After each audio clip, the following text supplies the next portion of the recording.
Hello, primeira série. Vamos corrigir o nosso pequeno glossário que eu pedi na semana passada para vocês. Vamos lá? Vamos lá? Primeiro conceito, primeiro termo, Homero. Quem foi Homero na fila de pão? Gente, Homero é um cara que a historiografia não tem certeza se ele realmente existiu, até porque os seus registros são baseados em oralidade, né? Meio parecido assim com o Antigo Testamento. Mas a ele é atribuído dois romances, que é o nosso segundo termo ali, ó, epopeias, né? São duas epopeias que são trovas sobre feitos, trovas sobre guerras, né? É como se a gente pagasse alguém para falar sobre a gente. Então, Homero, a ele é atribuído duas obras, que inclusive são os nossos próximos conceitos também. Ilíada, que narra a guerra de Troia contra a Grécia, contra os gregos, troianos e gregos, né? Outra coisa também que a historiografia não comprova. E a Odisseia, que narra a história de Ulisses, de Ítaca, né? Tem um pouco de mitologia. Então, a obra de Homero, ela é um pouco disso, sabe? Um pouco de oralidade, um pouco de mitologia, um pouco de história. Então, a gente não pode afirmar com certeza que ele existiu, mas as obras existem, tá? Feito por narrativas, é um compêndio de narrativas, mas elas existem. Próximo termo, genus. Genus é como se fosse uma célula familiar, né? Genus foram aqueles primeiros habitantes que começaram a colonizar a Grécia, né? Formando ali um núcleo. E esse núcleo familiar, ele era centralizado na figura do pater familias, né? É daí que vem o termo, então, patriarcado, aquela centralidade da família no homem, né? E o genus era essa família colonizadora que explorava a terra e etc. Fratrias. Crianças, eu preciso que vocês façam uma matemática aqui comigo para a gente entender esses termos que vêm agora. Ó. Genus, pater, fratrias, tribos, demos e polis. Vamos lá. Vamos pensar na cidade de Ceres, quando ela foi erigida há algumas décadas atrás, na época das colônias agrícolas nacionais. Então vamos supor que a minha família ganhasse um pedaço de terra lá, né? Eu, Cárita, meu esposo Antônio e os meus 4 filhos. Isso seria um genus. A gente vem para cuidar da terra e tal, colonizando. É um genus. No caso desse genus, nessa Grécia homérica, ela vai ser centralizada então na figura do Antônio, que é o pater familias. Desculpa. Mas os meus filhos vão crescer. Eles vão crescer e vão constituir as próprias famílias, né? Os meninos vão adquirir esposa e filhos, a Hermione também. E aí cada filho vai gerar um núcleo familiar maior ainda, certo? Essa parentela que vai se aumentando vão formar as chamadas fratrias. Vamos imaginar que em 50 anos, né, os meus 4 filhos gerou, sei lá, mais uma quantidade imensa de pessoas e mais famílias, né? Essas famílias então vão ser as fratrias. Elas vão ficar um pouco agrupadas, um pouco juntas por causa desse elo da família, né? Então, no caso, são os genros, os netos e etc.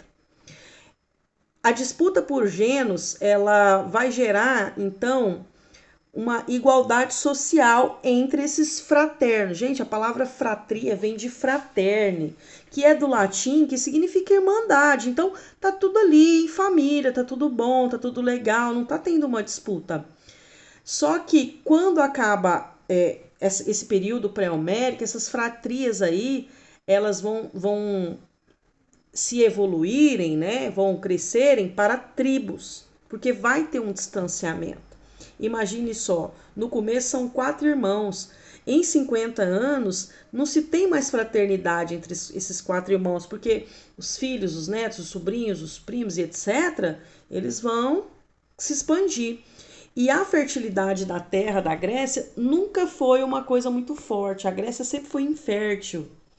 A terra fértil na Grécia não era fácil. Então, a fome, o aumento populacional, as dificuldades. a capacidade rudimentar de fazer agricultura, isso vai levar com que as tribos, né, comecem a brigar entre si. Então vão ser criadas as tribos, né, distanciando, guerreando e tal. Essas tribos, elas vão crescer e evoluir ao ponto de chegar a demos. Gente, a palavra demos não tem nada a ver com demônio, com Satanás.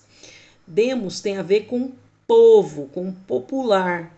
Porque não é fácil você gerenciar essas tribos, né? Todo mundo quer as coisas, tem interesses particulares, tem interesses públicos.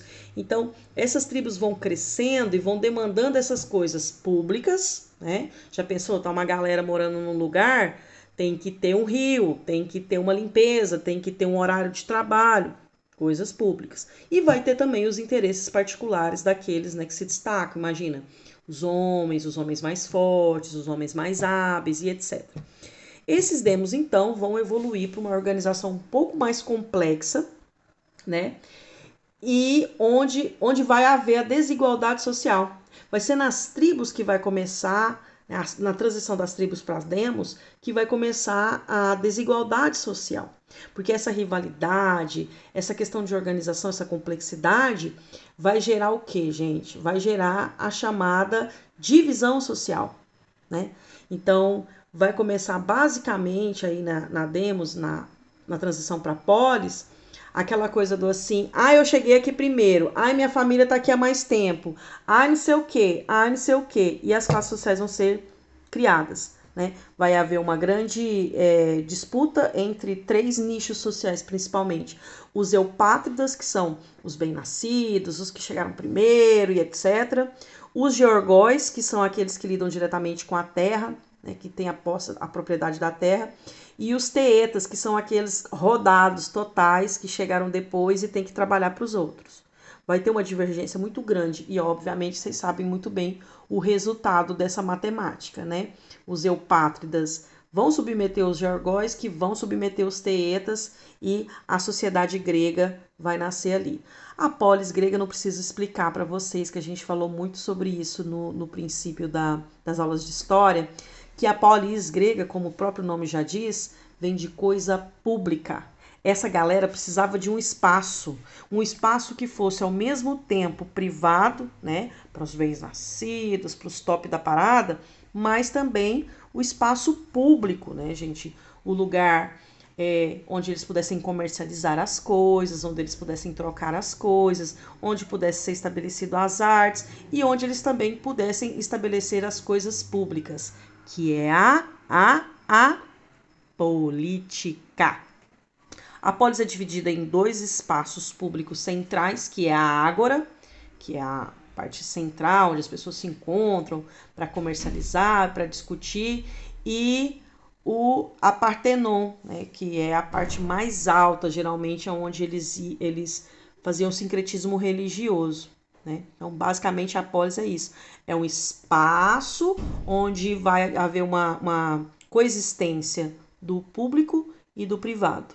Mas o diferencial da polis vai ser o fato de que na polis eles vão discutir publicamente as questões coletivas, entendeu? Mesmo com as divisões de classe, mesmo com todos os benefícios que os eupátridas possam ter sobre as outras classes, vão ser discutidas coisas públicas, entendeu? Uma guerra, um conflito, um exército, isso tudo vai ser discutido na polis. Cidades-estado. Gente, o termo cidades-estado, ele se deve ao fato de que na Grécia não vai haver nenhum aspecto de centralidade política, pelo menos não até próximo ao fim da civilização grega. O que significa isso? Que as cidades, elas se desenvolveram de uma forma muito autônoma, de modo que esse desenvolvimento autônomo gerou uma interdependência entre essas cidades. Ela se desenvolve, é o caso de Atenas, de Esparta, de Tebas, de Corinto. Então, elas vão se desenvolver politicamente autônomas, entretanto, com certos núcleos de homogeneidade.